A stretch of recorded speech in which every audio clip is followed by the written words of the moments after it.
Assalamualaikum warahmatullahi wabarakatuh.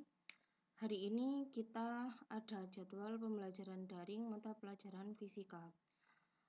Nama saya Bu Leli, saya di kelas 10 TSM akan mengajar fisika dan kimia. Nah, hari ini kita waktunya fisika ya. Pada bab pertama fisika, kita akan mempelajari tentang pengukuran. Pengukuran itu apa? Pengukuran adalah suatu proses membandingkan besaran dengan satuannya. Besaran adalah segala sesuatu yang dapat diukur. Itu adalah besaran. Dan besaran itu dinyatakan dengan satuan standar. Satuan standar yang kita gunakan adalah satuan internasional. Ada beberapa syarat, yaitu syarat satuan dianggap sebagai standar, yaitu nilai satuannya harus tetap. Yang kedua, mudah diperoleh kembali atau mudah ditiru. Dan yang ketiga, satuannya harus diterima secara internasional. Kenapa kok di luar negeri itu tidak menggunakan, ada beberapa yang tidak menggunakan kilometer, mereka menggunakan inci. Nah, di Indonesia menggunakan kilometer. Satuan itu harus diterima secara internasional. Kalau kilometer ya semuanya memakai kilometer. Kilometer itu satuan internasional. Nah, dalam fisika ada dua jenis besaran. Yang pertama adalah besaran pokok. Besaran pokok adalah suatu besaran yang satuannya itu sudah ditetapkan terlebih dahulu. Ada 7 besaran pokok dalam sistem internasional. Untuk mengingat ketujuh besaran pokok ini bisa kita singkat dengan kata pawai suka maju. Pa itu panjang, wa itu waktu, i pawai intensitas cahaya, suhu, k kuat arus, dan yang terakhir jumlah zat. Nah, jadi itu adalah 7 besaran pokok pawai suka maju, dan untuk satuannya bisa dilihat pada gambar. Kalau ada besaran pokok berarti ada besaran turunan. Apa itu? Kita lanjut. Besaran turunan adalah besaran yang dapat diturunkan atau didefinisikan dari besaran pokok. Artinya, besaran turunan itu satuannya ya berasal dari besaran pokok. Contoh, kita mau mengukur luas. Luas rumusnya panjang kali lebar kan.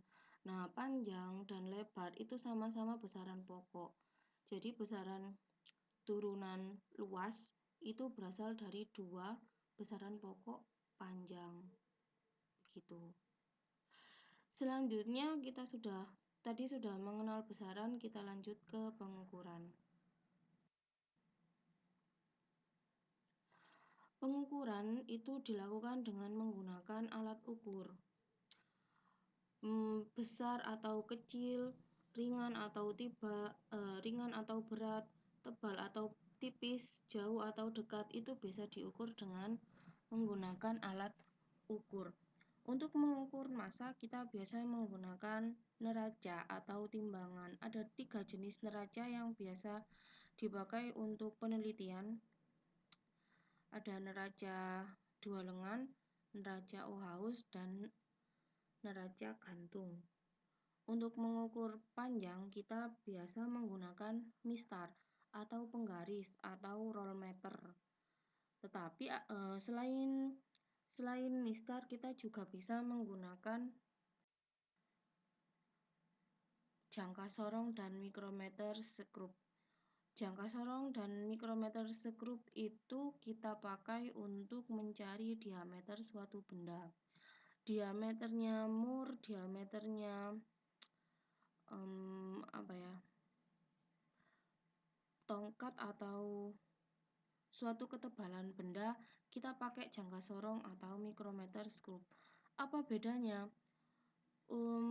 Yang beda adalah ketelitiannya. Kalau ketelitiannya jangka sorong itu Ketelitiannya jangka sorong adalah 0,01 cm, sedangkan ketelitiannya mikrometer skrup itu bisa mencapai 0,005 cm. Jadi untuk mikrometer skrup itu lebih teliti sampai ke 0,0005 cm. Itu yang membuat mikrometer jadi lebih teliti. Selain massa dan panjang, kita juga bisa mengukur waktu menggunakan stopwatch yang ada di HP juga bisa. Kemudian yang terakhir, untuk mengukur volume kita bisa menggunakan alat ukur yang namanya gelas ukur. Nah, demikian tentang pengukuran. Untuk pembelajaran selanjutnya, bila ada kesempatan tatap muka, kita bisa melakukan kegiatan pengukuran menggunakan jangka sorong atau mikrometer skrup. Oke, terima kasih. Begini saja pembelajaran daring hari ini saya akhiri. Assalamualaikum warahmatullahi wabarakatuh.